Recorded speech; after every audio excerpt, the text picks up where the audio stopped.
This is not an original line, but it has to be used to introduce the author of the beloved children's book, We're Going on a Bear Hunt.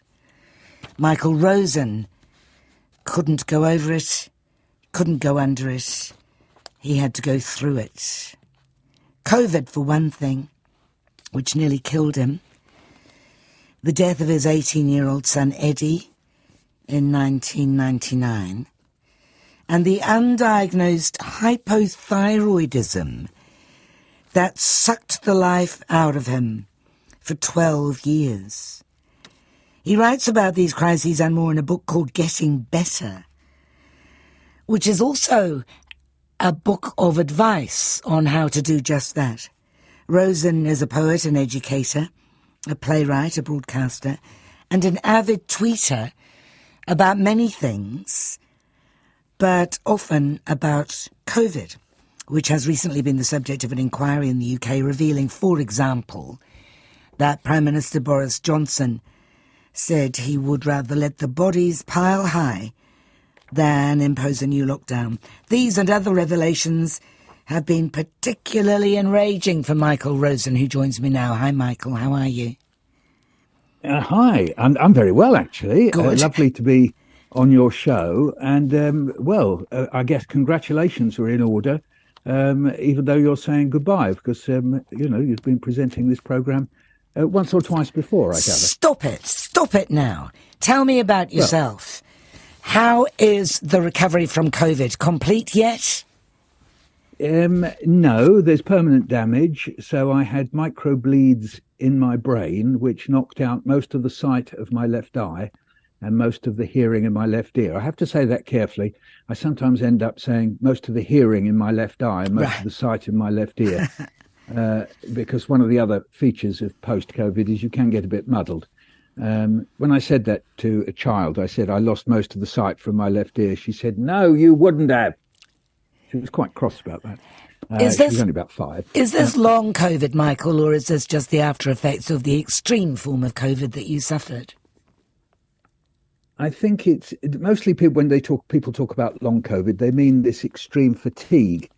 So they do something active like washing up or walking to the shops, and then just collapse exhausted for the next few hours. That hasn't happened to me. No, this is a more permanent damage as a consequence of the fact that COVID, which people often think of as a respiratory disease, in actual fact is also, or even primarily, as in my case, a vascular disease. That's to say it affected the veins and the arteries and gave me blood clots and aneurysms.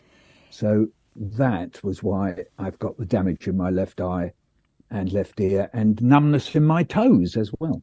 The extraordinary thing about you is that you are now busier than you've ever been before in your life. And you also, on what was formerly known as Twitter, take on people whose minds will never be changed about, for example, the vaccination. Why are you doing that? I shouldn't. Yes, no, it's a good point. I'll take that almost as an admonishment. Yes. No, don't. But it's a terrible waste of your energy, I would have thought. No, I feel sometimes that I almost have a duty to do it. That as someone who's benefited, I believe, from vaccination, for example, or alternatively, people telling me that COVID was either invented or was just a cold. And I say, well, that's not how it affected me. So that at least people know out there that some people who did experience COVID in the way that I did can say that, because there is this extraordinary thing. We've seen various people on television saying things like, well, I don't know anybody who suffered from COVID, so I don't believe in it. And then I always feel like saying, well, you perhaps have never met anyone who was murdered. So what, do you believe that no one is murdered? There's a kind of, if I wasn't there, then it didn't happen theory, which does disturb me sometimes because it defies rationality. So I feel that I have to chip in with my 2 pennyworth, as we still say in England, if you're my age, to say that, well, actually, this was a real lived experience. So I feel a kind of responsibility, if you like. And there are still people who tell you that the reason you got so sick was because of the vaccination. And you have to once again point out that you became sick with COVID before the vaccination was introduced. Yes. I mean, I do laugh when I do it because I sort of think there's somebody who doesn't know me, who wasn't there at the time, and they say, yes, that's right. Well, you got sick because of the vaccination. And I say, well, this was March 2020, and actually the vaccine wasn't invented. I mean, it has to have its own hilarious aspect, if you like, that someone is telling me this. And, they're not a doctor. They're just nearly always some anonymous person with 3 followers. But I just think there's a public need to point out there are people saying these wrongnesses. And are you over your absolutely natural outrage at the revelations that came out of the inquiry into the UK's response to COVID? No, I haven't got over that yet. That's in a way more damaging than anything else. I mean, if you look very closely at the wording, it comes from the notebook of Patrick Vallance, who was the key government scientist at the time. And he was jotting down what people like Boris Johnson and our present Prime Minister Rishi Sunak was saying. And they were saying things like, well, if people die, that's okay. Let the bodies pile high, as you just said there. They've had a good innings. They've had a good innings. So you go to the cricket field in order to get your analogies for life. And then people were due to die anyway. I paraphrased that one. And there's what you have there. It was their time had come. You get a strange mixture. I mean, what is it? It's as if somehow or other life is a game of cricket, but somehow or other the scorecard has been written before we've played. And that people like Boris Johnson think, or Rishi Sunak indeed, may think that somehow or other that is life. And so it's a very strange mixture between the people that Dickens was criticising with A Christmas Carol, namely the people inspired by the philosophy of Malthus, that if only you could have fewer people, you wouldn't have any poverty. And on the other hand, the philosophy of somebody like Calvin from much earlier, who thought that we were all predestined to be either saved or not saved, or live or not live. And so you get a horrible mixture between Malthus and Calvin determining our lives. I mean, we all remember that lovely song, Que Sera, Sera. But that's just a song, and it's a way of, seeing us through the next minute, the next hour, the next day, Que Sera, Sera. But you can see Boris Johnson, who prides himself on this classical education and knowing his, fallacies of Roman logic and that sort of thing, actually saying, well, if people die, so be it. Well, that is Que Sera, Sera, from a prime minister. Now, you had a prime minister going through COVID who took a completely opposite view, who thought there were active steps that you should take. Well, clearly at the beginning, at any rate, that's to say February and March 2020, Johnson thought, if they die, so be it. Que sera, sera. I get the feeling that you feel some moral obligation to be as busy as possible now to prove that there is life in you yet. It's possibly a bit more egotistical than that I enjoy it. I can't see much point being the person I am, being inactive. So I'm not saying that everybody's got to be active if they don't want to be, sitting on your backside or watching some sport or doing some gardening. These are all terrific things. But being the person I am, I can only make logical sense of my life if I'm active, writing and performing in schools and doing radio shows here in Britain. That's the only way I can make sense of my life, really. And this is the message that we get from your book. Getting Better is how you've coped with the death of your son, Eddie, for example. You had to get on with life. Eddie died from meningococcal septicemia in just a matter of hours. 1 minute he was feeling off colour and the next morning he was dead. And this is the first time you've written about that in an extended way, I think. That's right. I'd written some fragments, if you like, which I put together in a book called Carrying the Elephant. And that, for the time being, was a kind of holding activity. It kind of sorted it for me. Sometimes writing in fragments is very useful. You don't have to do a great linking narrative. You don't have to turn it all into one great logical piece. And that was good. that helped. I could just write down the little tiny bits that I remembered or I wanted to say how I felt. I remember writing a little line like, one of us fell off the boat. We didn't have time to say goodbye. Then it was just a little thought, almost like a little Japanese poem, like a haiku sort of thing. And that was okay. But then as the years have gone by, I sort of felt that I had to make this longer narrative, logical narrative that we're used to doing when we write stories or when we write a piece of non-fiction, say in a newspaper or even in a whole book and so on. And so I felt I needed to do that in order to put it's in a way, it puts it to bed. I don't mean you kill it off, which of course is not a very nice metaphor to be talking about that, but it is a way of resting it, putting it to sleep in a comforting way. If you can write out a narrative, if anybody is going through bereavement, or in a way we all do at some point in our lives, one way to assist yourself, if you like, is just to sit there and calmly write out the narrative of how that person went from your life, or anything important about them. And there's something calming about doing that. In the book, in the chapter in which you describe the death of Eddie, who sounds as if he was just a fantastic kid, you say,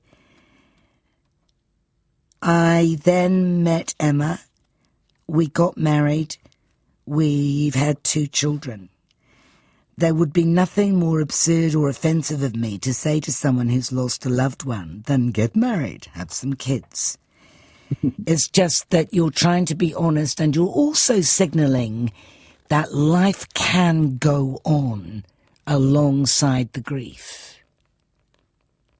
Indeed, yes, that's right. But I have to say, I mean, I may be a very lucky person in that happened to me. Some people who suffer a big bereavement, and maybe all bereavements are big, but it felt like a huge life-changing bereavement in my case, that they may not necessarily meet a very special other. They may not meet a special other with whom they can have a child and therefore generate new life. So I realized that was something that was very particular and lucky that happened in my life. And of course, some of those feelings that I had for Eddie, for the lost one, obviously, in a way, it's not that you transfer them across to the new children, but the new children are so absorbing that, yes, I'm sorry about this, Eddie, if he's in the room with me now, but there were times when I was been so absorbed with these new children that you were, in a sense, pushed to one side. I have to admit that, because it was so absorbing. And other people who haven't had that chance to have those caring, affectionate feelings, so used up, so absorbed, if you like, by new people. Sometimes it can be grandchildren, sometimes it could be a pet, sometimes it could be sport. But in my case, it was new children. That was a lucky thing. That was a lucky thing for me, and I've never forgotten it. Do you visit his grave now? I know you didn't for a long, long time. I haven't. It's something funny. I suppose there's a little bit of me that worries that I'll kind of crack up.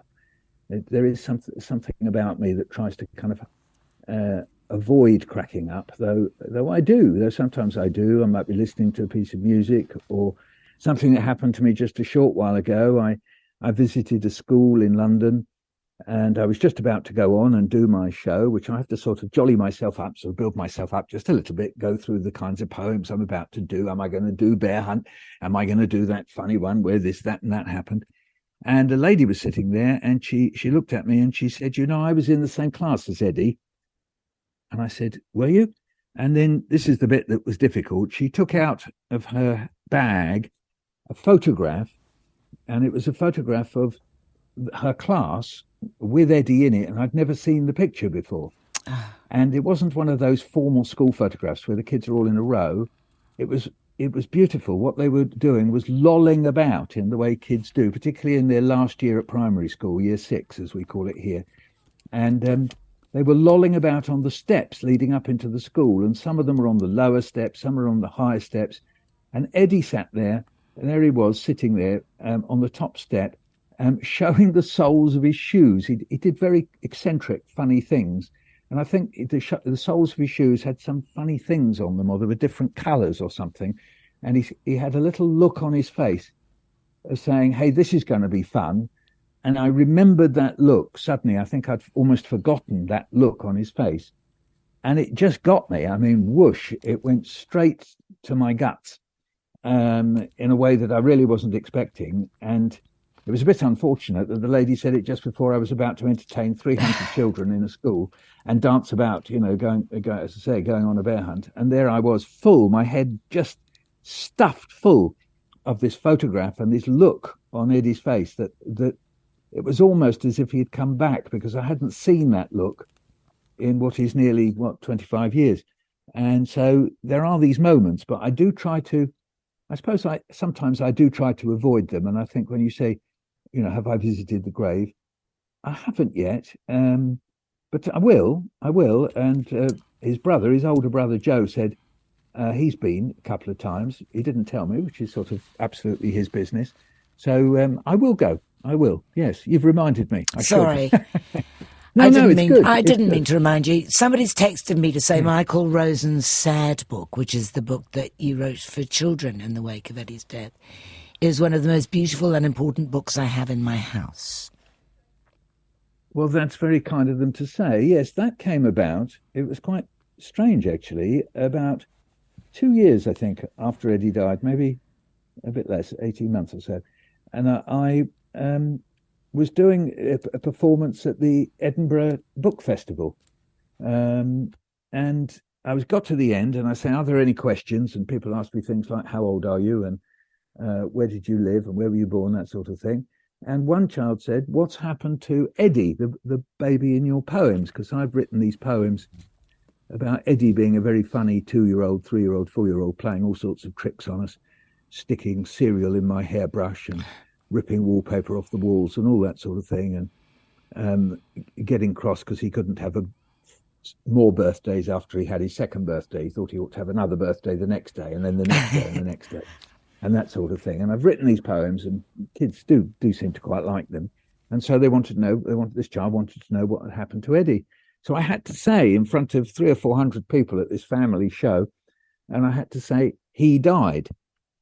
And I suddenly felt the sort of room go cold. This was a large tent, actually, but anyway, the large tent, the marquee that we were in, go cold because it had been this sort of comic knockabout show for the previous hour or so.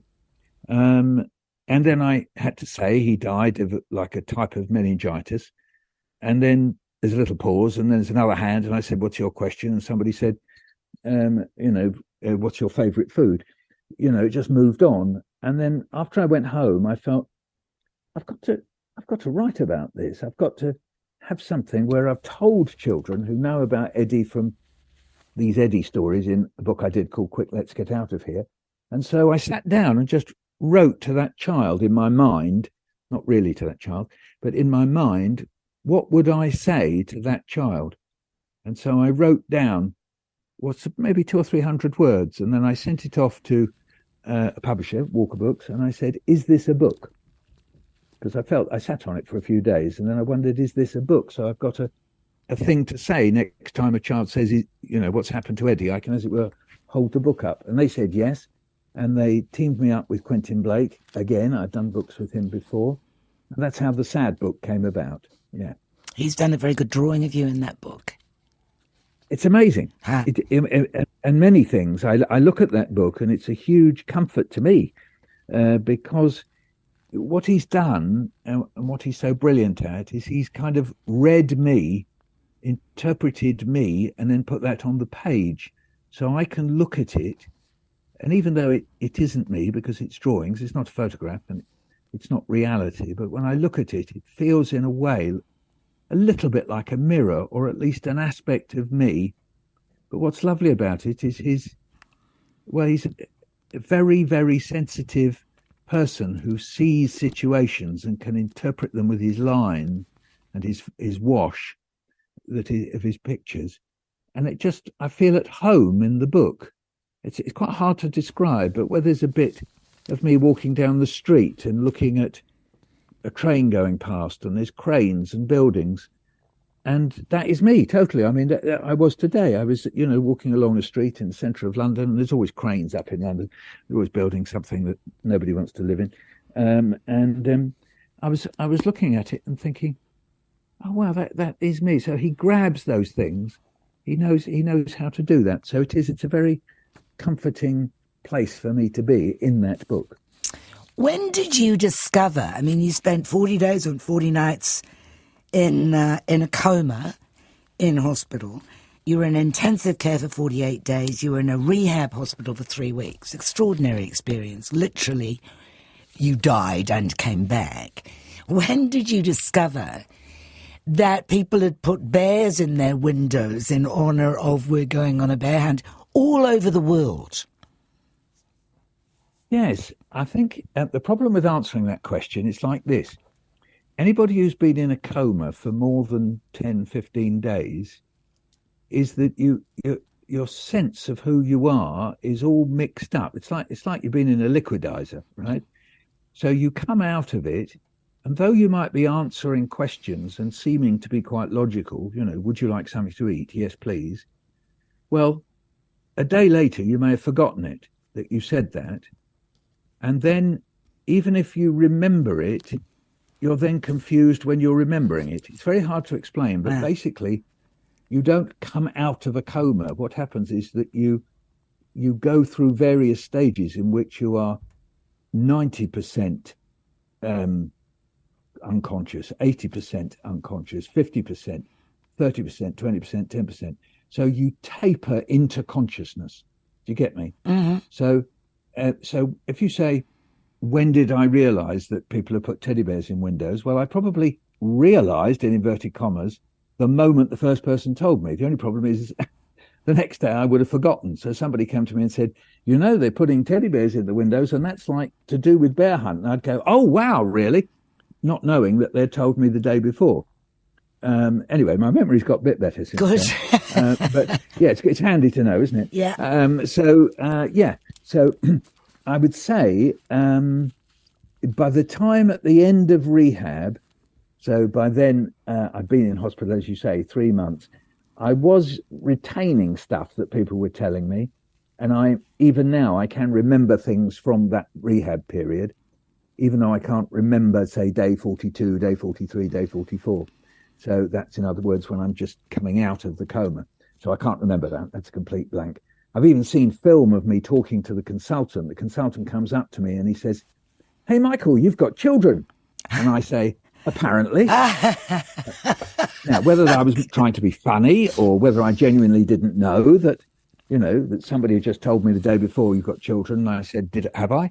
And I'd forgotten that I had. I've no idea, but I've no recollection of that particular conversation. So there's layers of unknowing that if I wanted to be disturbed by it, I could be, but I'm not. Your book, Getting Better, of course, describes that. Of course, describes Eddie's death, and also, I mean, among other things, your family afflicted by the Holocaust.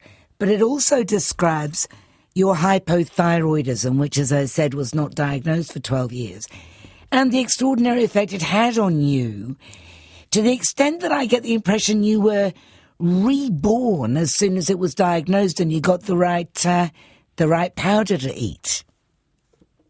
That's right. It's a very peculiar illness. It's an autoimmune illness. That's to say, your own antibodies end up consuming one of your glands that produce a hormone that you need. You need pretty well all the hormones that you produce, but the thyroid hormone, known as thyroxine, goes into every cell in your body. And if you haven't got it and it starts affecting you, you get very cold, you get very sluggish, you've got no energy, and eventually you will in fact die. Before they discovered this illness, people just used to basically turn into a kind of blob, as I used to call it, but a kind of blob and just fade away. And you were a bit blobby.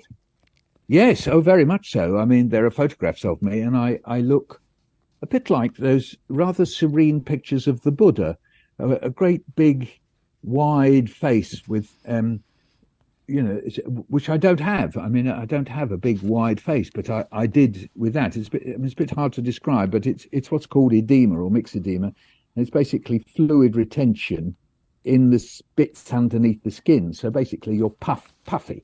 That would be a better way to describe it. So it puffs up your. So if you imagine someone has injected water under your skin into your face, then your face is made very, very puffy.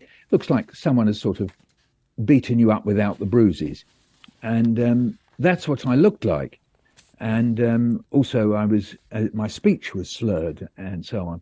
So when it was diagnosed, and I immediately started receiving treatment, and luckily it's one of those autoimmune illnesses where the treatment they give you replaces what the gland produced. So that's pretty handy. So it replaces it. So it pretty well works in 90% of people. And I was indeed, the word you used, reborn, exactly. But the only snag with that was, who am I? Am I the person I was before the 12 years? Am I the person during the 12 years? Am I a new person who's had those experiences before? Well, that's the last question. Is that the answer to that is yes, you are the person synthesized of what's come before, but it's not necessarily how you think at that time. I felt mixture between sad and bitter and surprised, shocked. And who was I? Could I go back to who I was before I was ill? Well, not if it had just been diagnosed from 6 months, I probably could have done. But with 12 years of this decline, if you like, it was a pretty hard journey to make in my mind as to who I was. So I did run about in quite a frantic state, possibly aided by the fact they gave me too much thyroxine. So in a way, I was heading towards what's called hyperthyroidism. So the dose was taken down, but I was running around, if you excuse the language, like a fart in a bottle. Those kind of near-death experiences. I'm talking to an Australian writer called Richard Flanagan. I don't know whether you know anything of him, after 9:30 this morning. And he nearly died in a river rapid in a kayak when he was 21. And he's written at length about that for the first time and can barely revisit it. He wrote it, he can't go back there, but I think he suffered a similar experience, that it was such a watershed, excuse that expression, that he just had to recompose himself afterwards. Yeah, there are very different and very interesting mental struggles that people go through who have these great traumas. I was with somebody just yesterday, as it happens, a woman who's a poet, writes for children, and she said something I didn't know about her. I mean, I've known her slightly for a year or two and so on. And she just said in front of this group of teachers that we were working with, I used to be a lawyer, and I walked out into the road one day and got knocked down, and I was in hospital for 2 years, and I've been trying to put my life back ever since. And you could hear the room go quiet as they thought about this, of some terrible accident that she's obviously survived, and she's very physically okay, and looking at her. And again, it's this thing of where people have to put themselves back together. You hear about it. I think he's quite popular in New Zealand, isn't he? Freddie Flintoff, the cricketer, English cricketer. And he's been on this program we do over here called Top Gear. Maybe it reaches New Zealand. Yes, it does. Where doesn't it reach? No, indeed. They prat about in cars. Anyway, the very sad thing of he got a terrible accident. Well, he's going to have to put himself back together mentally. It's going to be a big, difficult thing for him. So many people have to do these things, and we need help. And we need strategies to do it. And, sometimes you can't tell other people what they should do. You have to find your way to the strategy that works for you. And if you dip down and you hit a crisis, then you have to know how to get some help if you need it. So it's always tricky. It's always very tricky. I am asked to tell you that your poem, Mart Was My Best Friend, is one of the most beautiful that Susie has texted me, this most beautiful that she's ever read. Oh, well, thank you, Susie. And speaking of poems, speaking of poems, Michael, yes, you penned a poem on the occasion of the 60th anniversary of the National Health Service, which came into its own once again as a consequence of COVID and the health workers who went above and beyond to serve people like you, saved your life, and has become a bit of an anthem for the National Health Service. Yes. I wondered if you would read it for us, please. These are the hands that touch us first. Feel your head, find the pulse and make your bed. These are the hands that tap your back, test the skin, hold your arm, wheel the bin, change the bulb, fix the drip, pour the jug, replace your hip. These are the hands that fill the bath, mop the floor, flick the switch, soothe the sore, burn the swabs, give us a jab, throw out sharps, design the lab. And these are the hands that stop the leaks, empty the pan, wipe the pipes, carry the can, clamp the veins, make the cast, log the dose, and touch us last. That's lovely, thank you. I'm sure that meant a lot and still means a lot to the health workers. I hope so. I hope it says how much I personally appreciate what you do, what you've done. Also, every time someone puts it up, it's somebody else saying how much we collectively appreciate what you've done. And I hope people whose jobs are not mentioned on that list still, if you like, take comfort from it. I read it to a group of occupational therapists this week. I was speaking at a conference of occupational therapists, and I suddenly realized that really in that poem, it doesn't say what OTs, as we call them, what OTs had done for me, which was, I mean, remember when I came out of that coma, I couldn't stand up, I couldn't walk or anything. I was just totally bedridden. And I don't think it doesn't say there, you know, hand me the stick, teach me how to use a wheelchair. And so I sort of felt slightly guilty, and I just hoped that they could sort of see I was making a big sweep with my arm saying, look, all of you, thank you very much, thank you very much, thank you very much, thank you very much. And in your spare time, you're learning Yiddish. I am, yes, that's right. We need a bit of spare time, don't we? And need ways of filling our time. So, Yiddish is a language that Jews who lived in Eastern Europe, or still do, there are still a few, many live outside of Eastern Europe, in America, Britain, France, Israel, and that language, Yiddish, was the language of my grandparents, great-grandparents, and to a certain extent of my parents. And I'm stealing a sort of joke now. I want to be able to talk to them. And I thought, well, I'll turn the little words, the little collection, ragbag of words and phrases that I know into a way of speaking it. So I go to Yiddish classes on Zoom. Other remote systems are available, but I go to Yiddish classes on Zoom every Sunday night for 2 hours and learn Yiddish, yes. Is it hard? What's hard for me is not the speaking bit. That's fine. It's just that Yiddish is traditionally written in a form of the Hebrew alphabet, which is, as you know, as people will know, is not the same as the Roman alphabet, the ABC thing. So this is called Aleph Base. And so there are 40 characters in the printed form and another 40 or a bit fewer in the written form when you handwrite it. And I only knew 3 because I did go to Hebrew classes for a very short while when I was about 7, possibly 6 actually, when I was 6. But I ran away from Hebrew classes because they shouted at me at Chessington Zoo. So they were cross with me that I'd gone off on my own and made them all worried. But as a little 6-year-old, you don't understand that. But I'd made them worried. I just thought they were being horrid to me. And so I said to my parents, I'm not going to Hebrew classes anymore. And they said, fair enough. So I'd only learnt 3 letters. And so when I sat down to learn it properly, as my friends told me, I couldn't just chat away. I had to learn the letters. I had to start off with 37 letters to learn. And when you've got an old crusty brain like mine, it doesn't want to learn. It keeps resisting.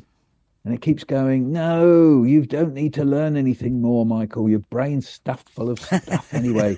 And I would go, no, I've got to learn the letter. And so there's been quite a battle going on in my brain between the keen one who wants to learn and the crusty one who says, no, go away, shut up, stumm, as you'd say in Yiddish, stumm.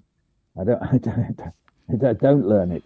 So anyway, I can say a few things. So anyway, I'm coming along. But as it's a little bit like, it isn't, but it's a little bit like German, which I studied at school, some of the grammar and that sort of thing, I find relatively easy. It's not completely foreign to me. Yeah. Best of luck with all your endeavours, Michael Rosen. Thank you very much indeed, and best of luck with whatever lovely things you're planning to do. Thank you. Michael Rosen, whose latest book, he's written hundreds, nearly a couple of hundred, I think, of prose and poems, but his latest book is a memoir called Getting Better, Life Lessons on Going Under, Getting Over It, and Getting Through It.